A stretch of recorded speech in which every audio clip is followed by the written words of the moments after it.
বিষ্ণুপ্ৰসাদ ৰাভা যাৰ স্মৰণত আজিৰ এই দিন উৎসৰ্গিত তেখেত নিজেই এক বিপ্লৱী জীৱন প্ৰণালীৰ নাম এজন ব্যক্তি হিচাপে তেখেতক অৱলোকন কৰিবলৈ চেষ্টা কৰিলে আমি কোনো সফল হ'ব নোৱাৰিম তেখেত নিজেই এক অনুষ্ঠান এক শিল্প এক আদৰ্শ এক সুতীব্ৰ সমাজ ৰাজনৈতিক চেতনা ৰাভাদেৱক ভাল পাবৰ কাৰণে কোনো বিশেষ ৰাজনৈতিক আদৰ্শৰে সৈতে দীক্ষিত হোৱাৰ অলপো প্ৰয়োজন নাই আপোনাৰ মোৰ অন্তৰত যদি সাম্যৰ ধাৰণা আছে আপুনি বা মই যদি দুৰ্গতজনৰ দৰিদ্ৰজনৰ নিষ্পেষিতজনৰ দুখ দেখিলে তেওঁলোকক অৱহেলা কৰা দেখিলে অন্তৰে আমাৰ কান্দে আৰু যদি তেওঁলোকৰ হকে মাত মাতিবলৈ আমাৰ মনত চিন্তাৰ উদ্ৰেক হয় তেতিয়াহ'লে ৰাভাদেৱক ভাল পোৱাৰ পৰা তেওঁক সন্মান কৰাৰ পৰা আমাক কোনেও বাধা দি ৰাখিব নোৱাৰে গতিকে বিষ্ণু ৰাভাদেৱক কোনো আদৰ্শৰ গণ্ডিত বান্ধি ৰাখিবলৈ চেষ্টা কৰাটো বা কোনো আদৰ্শৰে দীক্ষিত ৰাজনৈতিক নেতাৰ লগত তুলনা কৰিবলৈ চেষ্টা কৰাটো সূৰ্যক 100 পাৱাৰৰ বাল্বৰ সৈতে ৰিজোৱাৰ দৰে ঘটনা হ'ব তেখেত সংজ্ঞাৰ পৰিধিৰ বহু বাহিৰত তেখেতৰ বিষয়ে কৈ শেষ কৰিব নোৱাৰি আৰু অনিল শইকীয়া ছাৰে তেখেতৰ জন্মৰ পৰা তেখেতৰ অৱসান পৰ্যন্ত ইমান সুন্দৰকৈ ব্যাখ্যা কৰাৰ পিছত আৰু মই কোৱাৰ ধৃষ্টতা নাই আচলতে ৰাভাদেৱ আমাৰ কাৰণে এনে এজন ব্যক্তি এনে এটা প্ৰতিৰোধৰ নাম যাক ৰেজিষ্টেন্স বুলি কোৱা হয় যাক আমি একে সময়তে সমীহ কৰোঁ আৰু একে সময়তে আমাৰ সহায় হিচাপেও বিচাৰোঁ যেতিয়া বিশেষকৈ শাসনৰ নামত শাসকে শোষণ চলাবলৈ আৰম্ভ কৰে আমি সকলোৱে বিচাৰোঁ যেন কোনোবা এজন বিষ্ণু ৰাভা উঠি আহক ভিৰৰ মাজৰ পৰা আৰু অকণমানো আপোচ নকৰাকৈ অকণমানো ভয় ভীতি প্ৰদৰ্শন নকৰাকৈ ৰজাঘৰৰ প্ৰতিটো ৰাইজৰ অহিতে যোৱা সিদ্ধান্তৰ বিৰোধিতা কৰক সেই ৰাভাজনক আমি সদায় বিচাৰি ফুৰোঁ আৰু তেওঁ দেখুৱাই যোৱা আদৰ্শৰ বাট সেইটোৱেই বিষ্ণু ৰাভাদেৱক কেৱল কলা গুৰু বুলি যদি কলা সংস্কৃতিৰ মাজতে সামৰি থৈ দিওঁ তেতিয়া বিপ্লৱৰ এটা ধাৰাক আমি বিপথে লৈ যোৱাৰ দৰে হ'ব শিল্পৰ এনেকুৱা কোনো ক্ষেত্ৰ নাই য'ত তেওঁৰ প্ৰতিভা নাছিলে ক'ত তেওঁৰ প্ৰতিভা নাছিলে ছাৰে কৈছে ভাস্কৰ হিচাপে ভাস্কৰ্য শিল্পী হিচাপে যদি বিচাৰি যাওঁ নিজেই প্ৰতিমা সাজি পূজা পাতিবলৈ তেওঁ উদ্যোগ লৈছিলে স্থাপত্যবিদ হিচাপে যদি বিচাৰি যাওঁ অসমখনক ইমানেই ভাল পায় অৰঙে দৰঙে ঘূৰি ফুৰে নাম ডাঙৰ শিলৰ সাঁকোৰ নিজে আহি জোখমাখ লৈছেহি চিত্ৰকৰ হিচাপে যদি বিচাৰি চাওঁ আমাৰ গোটেই সমাজখনক অন্ধকাৰৰ পৰা পোহৰলৈ অনা গুৰুজনাৰ প্ৰতিচ্ছবি তেওঁ অংকন কৰাৰ সেইখিনি সময়তে সৎসাহস দেখুৱাইছে মই দুঃসাহস বুলি নকওঁ গতিকে সকলো দিশতেই তেওঁ দক্ষ কাগজৰ কবিতাৰ পৰা ৰাজপথৰ শ্লোগানলৈকে বিষ্ণু ৰাভা ক'ত নাই গতিকে তেখেতক আমি যি ধৰণেৰে বিচাৰোঁ সেই ধৰণেৰে বিচাৰি পাওঁ আমি এতিয়া এনে এখন সমাজত বাস কৰিছোঁ অকণমান ক্ষমতা পালেই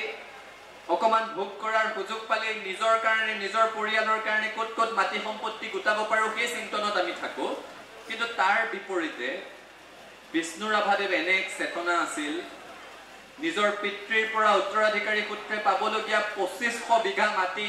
নিজৰ নামত নামজাৰি কৰা নাছিলে আমি এতিয়া কোৱা শুনো যে সেই মাটিতেই তেজপুৰ কেন্দ্ৰীয় বিশ্ববিদ্যালয়ৰ প্ৰতিষ্ঠা হৈছে গতিকে আজিৰ এই পবিত্ৰ মঞ্চৰ পৰা চৰকাৰক আমি দাবী জনাব বিচাৰোঁ ৰাভাদেৱৰ জীৱন সম্পৰ্কে দৰ্শন সম্পৰ্কে বিজ্ঞায়তনিক গৱেষণাৰ যথেষ্ট অৱকাশ আছে আমি বিচাৰোঁ বিশ্বৰ যিকোনো প্ৰান্তৰ এগৰাকী ব্যক্তি যদি আহি অসমত উপস্থিত হয় এনেকুৱা এটা স্থান থাকক অন্ততঃ য'ত গৈ ৰাভাদেৱৰ সৃষ্টিক লিৰিকি বিদাৰি চাব পাৰি তেখেতৰ আদৰ্শৰ মাজত নিজকে বিলীন হোৱা যেন অনুভৱ কৰিব পাৰি তেনে এক স্থান আমাক লাগে কাৰণ আমি সদায় কৈ থাকোঁ যেন অসমৰ ইতিহাসে ভাৰতবৰ্ষৰ ইতিহাসত যি মৰ্যাদা পাব লাগিছিল ক'ৰবাত নাই পোৱা নেকি বিষ্ণু ৰাভাৰ ক্ষেত্ৰত সেইটো হোৱাটো নিবিচাৰোঁ তেওঁৰ চিন্তন যদি আপোনালোকে গভীৰভাৱে অধ্যয়ন কৰে দেখিব ভগত সিঙৰ লগত মিল আছে দেখিব সুভাষ চন্দ্ৰ বসুৰ কোনো কোনো চিন্তাৰ সৈতে তেওঁৰ মিল আছে যিজন ব্যক্তি স্বাধীনতা সংগ্ৰামী আছিল অথচ স্বাধীনতা পোৱাৰ পিছত ইয়ে আজাদী ঝুঠা হে বুলি ক'বলৈ সাহস কৰিছিল আৰু 48 চনৰ পৰা 53 চনলৈ আত্মগোপন কৰিব লগা হৈছিল কিহৰ কাৰণে কৈছিল এই স্বাধীনতা মিছা বুলি কাৰণ তেওঁ কেৱল ৰাজনৈতিক স্বাধীনতাত বিশ্বাস কৰা নাছিল তেওঁ বিচাৰিছিল শোষিত নিষ্পেষিত জনগণৰ কাৰণে অৰ্থনৈতিক স্বাধীনতাও সমতাৰ এখন সমাজ আৰু কেৱল ৰাজনৈতিক স্বাধীনতাই ভাৰতবৰ্ষক স্বাধীন কৰিব নোৱাৰে সেই একেই চিন্তন আমি ভগত সিঙৰ মাজতো বিচাৰি পাওঁ সেই একেই চিন্তনক আমি সুভাষ চন্দ্ৰ বসুৰ মাজতো বিচাৰি পাওঁ কিন্তু এই দুগৰাকী মহান সত্তাই ভাৰতবৰ্ষৰ ইতিহাসত যি প্ৰাসংগিকতা পাইছে যি পৰিধিত তেওঁলোকৰ ব্যক্তি বিষ্ণু ৰাভাক যেন সেই পৰ্যায়ত লৈ যাবলৈ এতিয়াও আমি ব্যৰ্থ হৈ আছো আৰু সেই কাৰণে আজি মঞ্চৰ পৰা ক'ব বিচাৰিছো যে অন্ততঃ তেজপুৰ বিশ্ববিদ্যালয়ত সৈনিক শিল্পী বিষ্ণু ৰাভাদেৱৰ নামত এখন আসন প্ৰতিষ্ঠা কৰিব লাগে আৰু সেই আসন প্ৰতিষ্ঠা কৰিবলৈ তেওঁলোকৰ সৈতে বুজাবুজিৰ চুক্তি স্বাক্ষৰ কৰিব লাগে অসম চৰকাৰে প্ৰয়োজনীয় সকলো পুঁজি অসম চৰকাৰে যোগান ধৰিব লাগে আমি ছাত্ৰ সংগঠন হিচাপে বিষ্ণু ৰাভাদেৱৰ উপাসনা কৰাৰ তেখেতৰ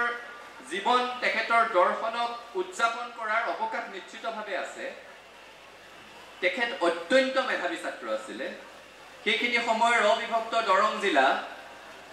মানে অসমৰ এটা বিয়াগুম পৰিসৰ দৰং জিলাই আগৰি আছিলে সেই দুমনি চকীৰ পৰা ইফালে হাৱাজান পৰ্যন্ত এতিয়া য'ত দৰং ইফালে লখিমপুৰ প্ৰায় গতিকে এই বৃহৎ জিলাখনৰ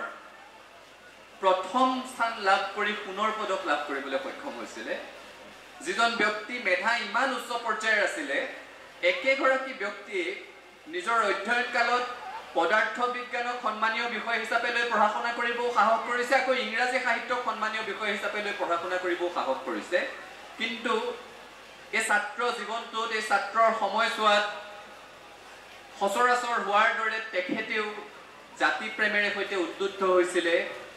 সাধাৰণতে মানুহে ছাত্ৰ জীৱনৰ সেই জাতি প্ৰেম সেই আদৰ্শক জীৱনৰ গোটেই সময়ছোৱাত কঢ়িয়াই লৈ যাবলৈ ব্যৰ্থ হয় কিন্তু তাতেই বিষ্ণু ৰাভা ব্যতিক্ৰম আছিলে তেওঁ 4খনকৈ মহাবিদ্যালয় সলাব লগা হৈছিলে ইমান মেধাৱী ছাত্ৰজনেও কাৰণ যলৈকে গৈছে প্ৰতিবাদ কৰিছে অন্যায় দেখিলে যলৈকে গৈছে ব্ৰিটিছ শাসনৰ বিৰুদ্ধে তেওঁ মূৰৰ কামৰণি হৈছে আৰু একে সময়তে ব্ৰিটিছৰ পদলেহনকাৰী এছাম ভাৰতীয়ৰ বিৰুদ্ধেও তেওঁ নিজৰ বলিষ্ঠ কণ্ঠ নিগৰাইছে সেইকাৰণে সকলোৰে পৰা তেওঁ গুচি আহিব লগা পৰিৱেশৰ সৃষ্টি হৈছে গতিকে ছাত্ৰ সংগঠন হিচাপে এইগৰাকী ব্যক্তিৰ জীৱন এইগৰাকী ব্যক্তিৰ দৰ্শনক উদযাপন কৰাৰ নতুন প্ৰজন্মৰ মাজত লৈ যোৱাৰ আমাৰ ইচ্ছা আগ্ৰহ দুয়োটাই আছে ৰাইজৰ আশীৰ্বাদ অটুট থাকিলে আমি এই ধাৰা অব্যাহত ৰাখিব পাৰিম মই